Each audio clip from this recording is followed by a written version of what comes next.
Jensen. It's a great honor to have you here with us today. Welcome back, Taiwan. Thank you. I'm delighted to be here. You gave a Computex keynote, and what do you hope to achieve at Computex this year?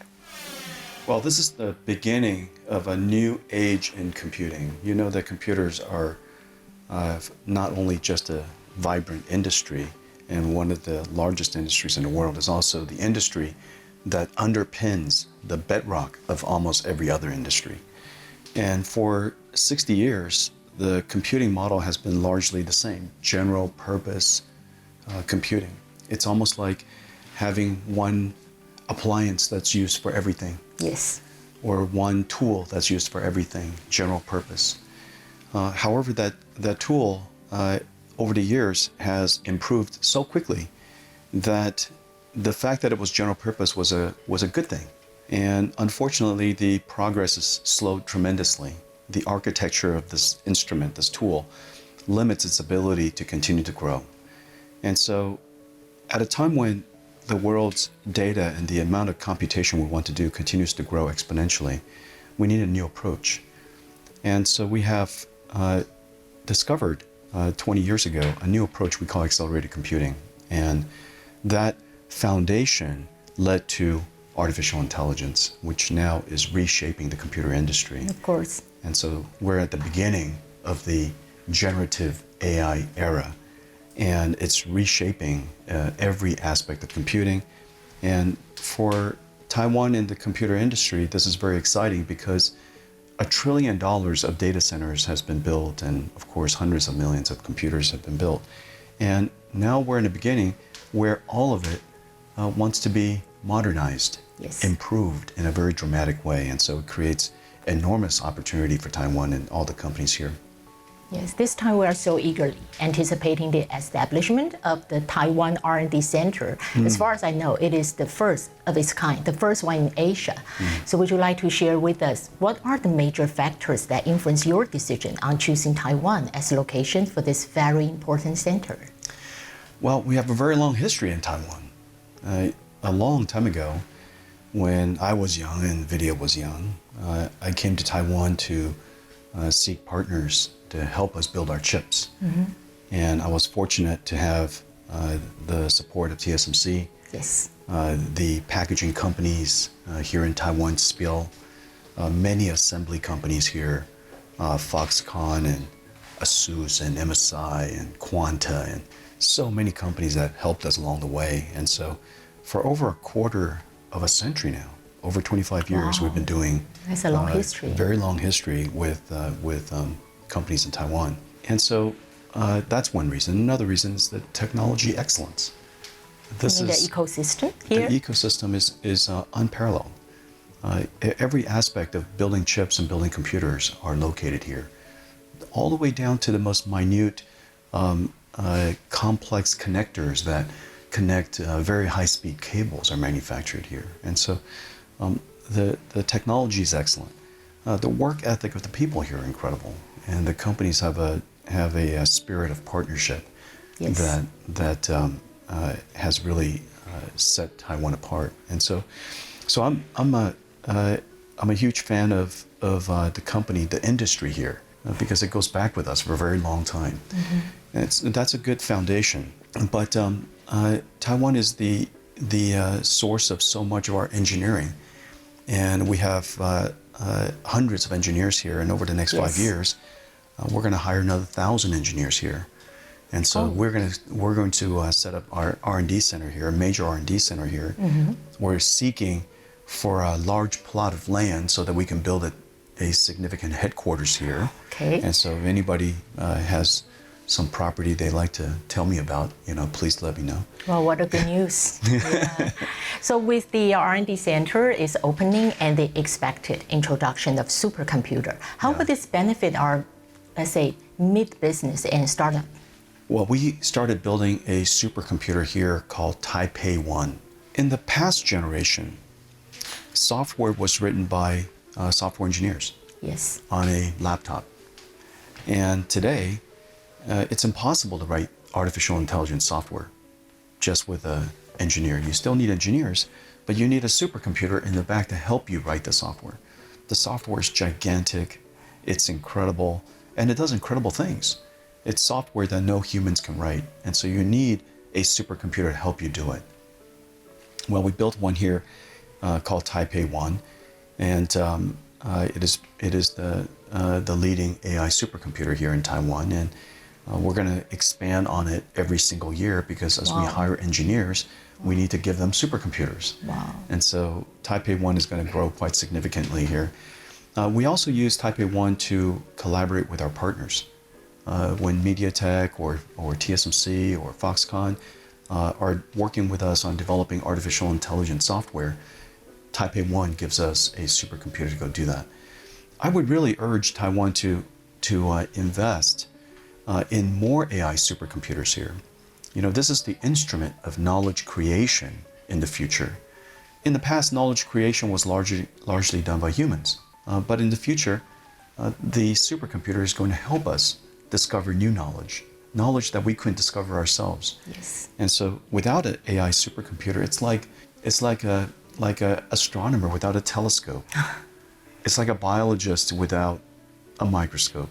It's like a genomicist who doesn't have a gene sequencing instrument. Yes, yes. You know, you have to have the instrument of science in order to advance the science. Yes. Also on June 5th, many local entrepreneurs are invited to your summit. If AI technology is an ongoing revolution, how will these entrepreneurs collaborate with Nvidia to ride on the wave of innovations? This is really a great time because the whole industry has been reset. The computer architecture is reset from CPUs to now GPUs. Software is reset from instructions and programs to large language models, AI models. And the way you interact with a computer is reset. Instead of giving it commands or instructions that it follows, you tell the computer your intentions and it understands what you mean. Yeah, they create. They create a plan. They perform the task for you. And so this is a brand new generation. Everything is reset. So for entrepreneurs, this is a great time. If I were an entrepreneur, this is the best of times because you're at the starting lines of a new generation that's going to last 10, 15 years. Yes, you certainly give us a future picture. Is it Nvidia that is going to provide custom-made AI services to help companies in different industries? Somewhat like TSMC does for AI, is that right? Yeah, we created, TSMC is an unbelievable chip foundry. The world needs an AI foundry.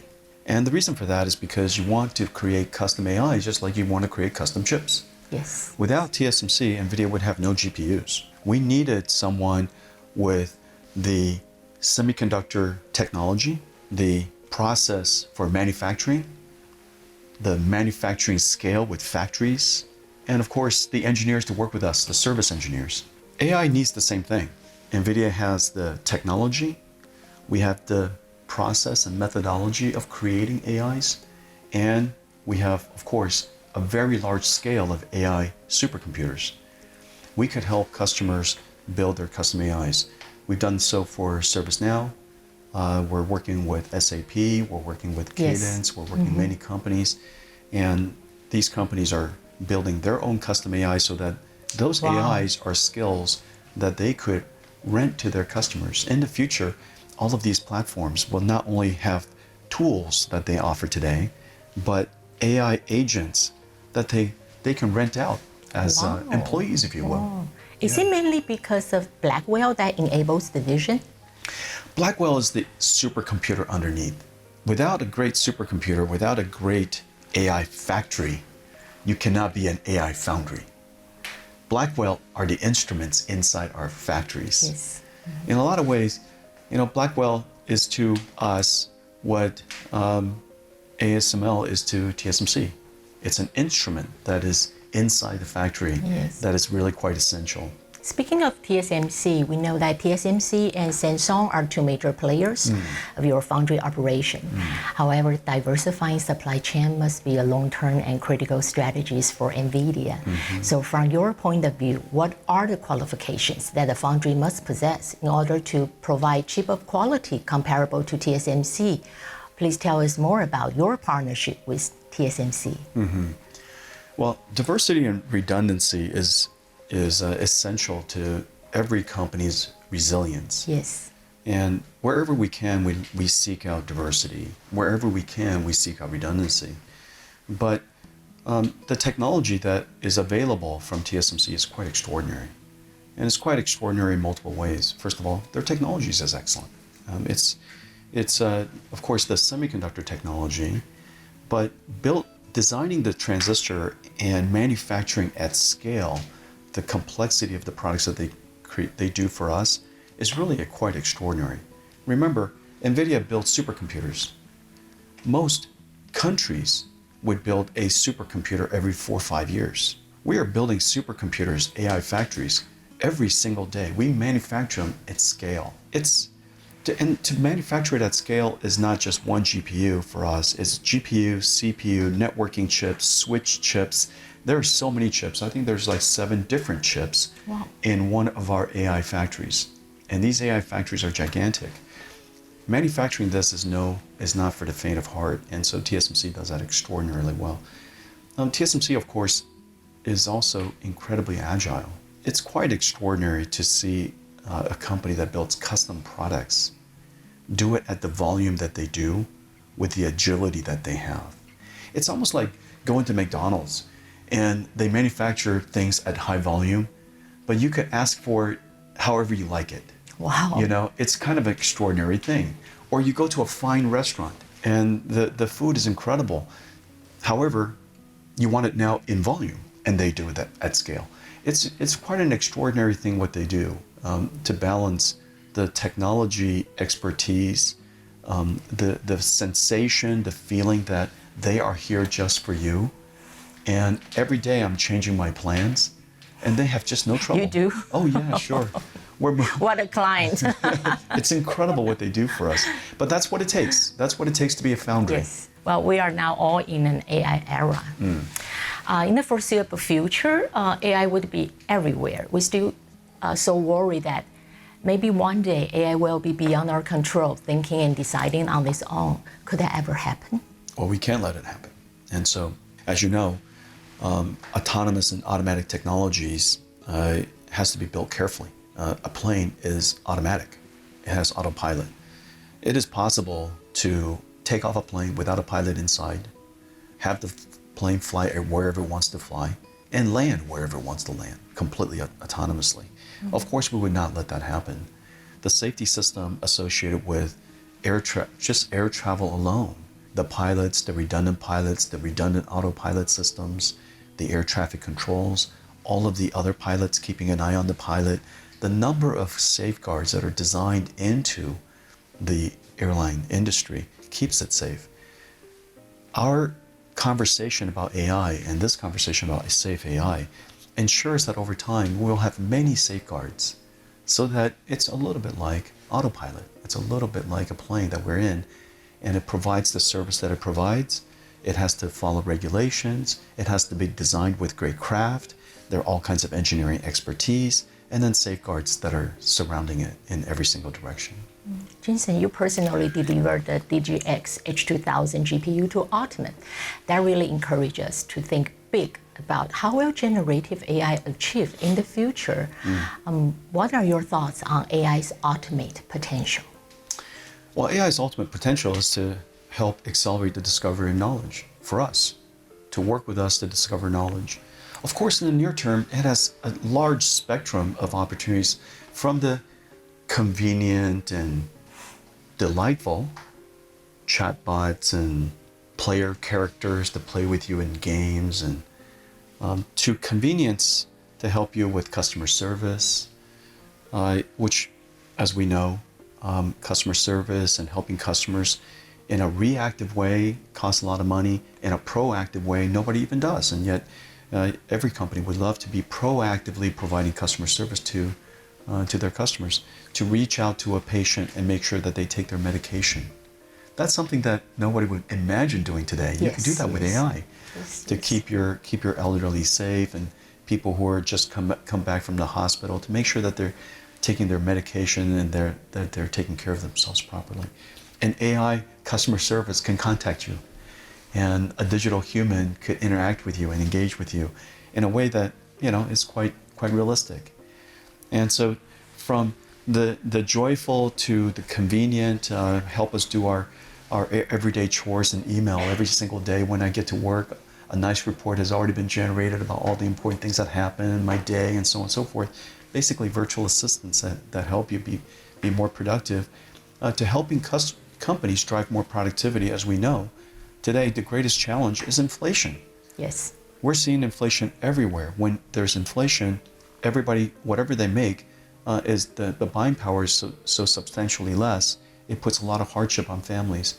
We need to make sure that inflation is put under control, and inflation needs productivity to bring it back into control. Yes. And so I think AI could also help us with productivity. Yeah. Nowadays, more and more AI information centers are built up around the world. However, they all consume lots of power.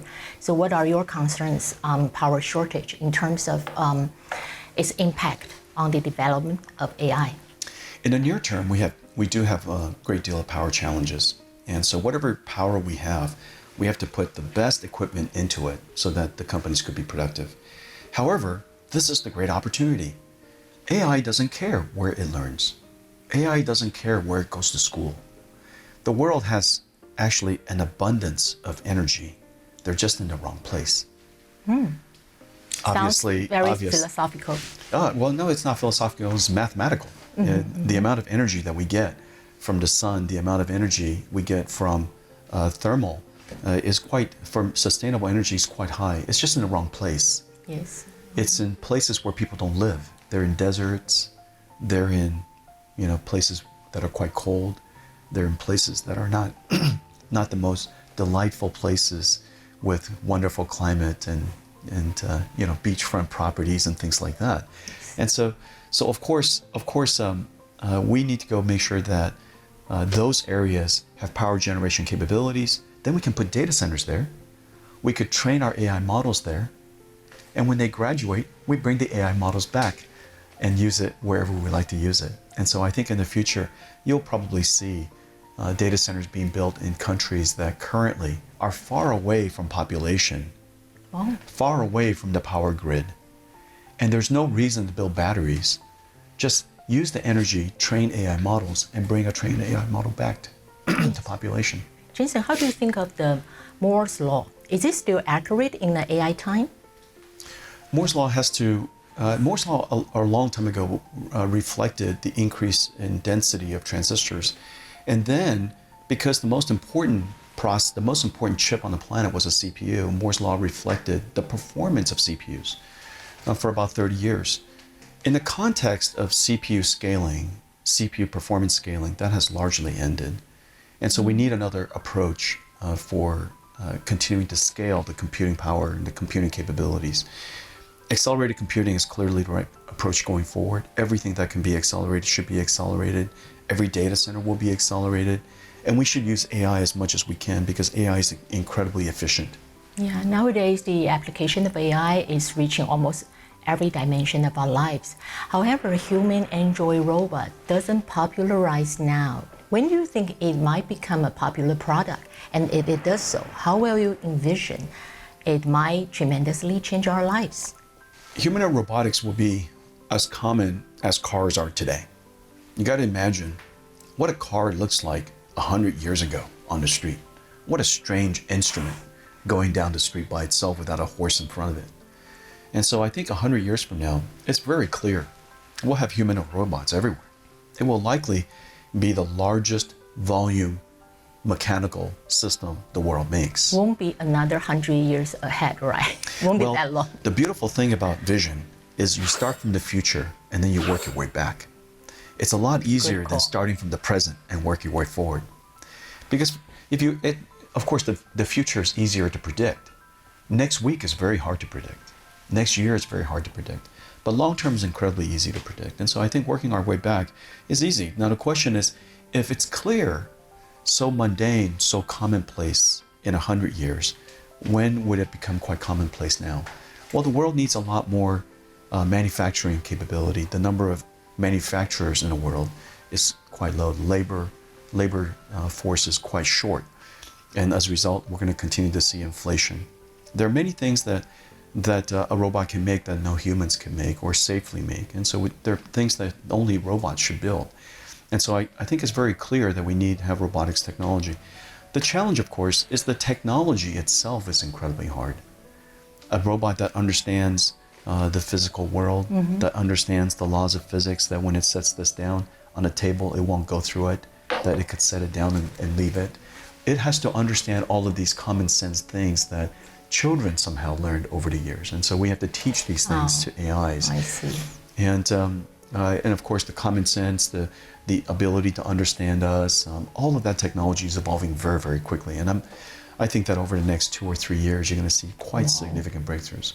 Yeah. Speaking of prediction, in one of your previous interview, you predicted that within 10 years, the deep learning computation would be a million times advanced from now. So by then, there's going to be 10 million people employed for programming and decoding while leaving the other 8 billions behind. In such an AI-driven world, does that suggest the lives and survives of the majority will be purely determined by the handful of AI technology experts?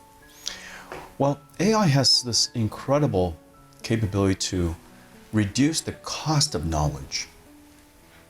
Reducing the cost of learning has the potential to lift society. You put nurses, digital nurses, AI nurses, in developing countries that can't afford to have nurses.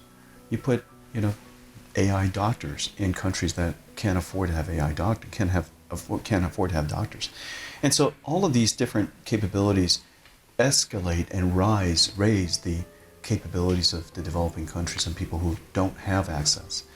Now, the other thing that's really quite clear is that AI is incredibly good at understanding what you need, so you don't have to program it. For the very first time, you have a computer that you don't have to program with a language that most people don't know, computer programs. Anybody can program a computer now. Just go to ChatGPT and ask it to do it.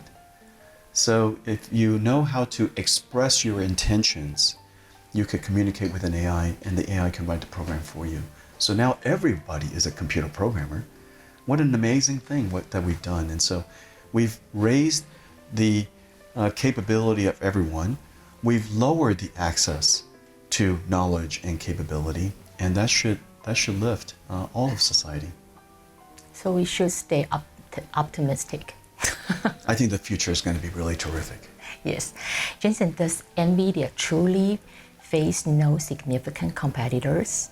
For example, there's a newly established foundation in the States called UXO, composed of many IT giants, aiming at building, they say, multi-vendor, multi-architectural software ecosystem for all accelerators. Some say it targets and tries to challenge CUDA. My question is, what are your plans on maintaining Nvidia leading over all the competitors? Well, we've built some very important systems in the last 20 years. CUDA, of course, is one of the greatest contributions to computer science the world's ever known. And it brought to reality this new approach of computing called accelerated computing, which the world needs. A new type of switch system that was introduced recognizes the importance of NVLink. We've been creating this switch now for 5 generations. We've been working on it for about a decade. And people have now realized the importance of such a switching system. It's a computing fabric, not a networking switch, but it's a computing fabric switch. The technology is incredible. It's incredibly complicated. We've been working on it for decades. And now the world realized the importance of that. And that's good. That's good. I think it recognizes that the work that we do contributes to the industry and to computer science. And our focus as a company, we're a market maker. That's the nature of our company, to dream about the future. Notice all the conversation we have so far is about the future. What technology could do, what technology will be like. We're constantly inside our company thinking about what would the future be like? How can we contribute to inventing this better future? And what can we do today that would lead to a great prosperity for the industry in the future? We're always thinking about expanding the market, creating new markets. We're a market maker, not share taker. That's not our nature. And so we tend to invent the future rather than go copy someone else, and we'll focus on that. Core value. That's something value. that is really deep in our company. Jensen, you must have made many key decisions that shape NVIDIA's success today. You mentioned using early indicators of success to guide the company. Would you like to talk more about these early indicators? How to find them along the way? Many managers and many people have said that the only thing that matters is results. Results, results, results. Always focused on the results. And I've always felt different about that. And I wanted our company not to worry about the results, but to worry about doing the right things. Well, that leads to results. Play the game, not the score. Just do your best. Go to school, take the right classes, do your best, do your homework, dedicate yourself to being a good student. The grades will take care of itself. If you go backwards and you teach the children just focus on the grades, they'll take easier classes. They'll focus on just doing well in class and in tests but not learning. And they might learn the wrong things. They might take less risk. They might challenge themselves less. I would prefer that our company challenges itself more. Discover unknown things. Do things that no one else has ever done before. And be willing to fail. And be willing to learn along the way. Rather than, I want you to deliver growth, growth, growth, growth, growth. Or gross margin, gross margin, gross margin, or whatever results. You can't control those things. Don't worry about those things. And so I created a system called Early Indicators of Future Success. Don't worry about future success. Worry about the early indicators of future success. And so what are some of the things of early indicators? You decide for yourself. What are the early indicators that you believe will lead to future success? And that's why our company focuses on that. We don't let somebody else decide for us what's the definition of success. We create it ourselves. And that's why the company has to go create those indicators, work on those indicators, don't worry about anything else, and the results will take care of itself. You also emphasized the importance of core belief or core value. However, Jensen, we are living in an era full of cynicism. Would you like to elaborate for our young generation, based on your experience, how to hold on the core belief or core value, especially when time becomes really difficult? Well, I can only talk from my life experience. Building Nvidia was really difficult. And there's nobody at the company who's been there a long time, or even my partners that has worked with us here in Taiwan over the years would tell you that creating Nvidia was easy. This is a company that was very difficult to create. And the reason for that is because we had such large ambitions and it took so long to do it. The technology is hard. Inventing a whole new computing approach hasn't been done in 60 years. It doesn't happen very much. And so the ambition is great, the work is hard, and we had a lot of challenges along the way. But the suffering is what made us great. Just as in all craft, just as in all people, a life experience that is filled with, of course, optimism about the future, confidence in yourself, but suffering along the way galvanizes great character. And so I appreciate my past, and I appreciate all the work that my partners have done for me, and all the companies here that have supported me along the way. I appreciate them so deeply because of the suffering that we've endured and their partnership along the way. All the employees that made Nvidia possible, it makes me appreciate them even more and appreciate the company more and where we are more. And so I think I don't think the young people should be too disturbed by suffering. It's a good thing. It's a blessing. And but be optimistic about the future. Be generous to people. Be kind to people. Help other people. Those are all the things that have helped me. And like I said, focus on the game, and the score will take care of itself. That's very fruitful. Nvidia's stock price hits its new high recently, and so has your value. What does that mean to you? Absolutely nothing. I was trying to think of a good answer. Nobody treat me any different, and I still have a mountain of work in front of me, and so nothing has changed.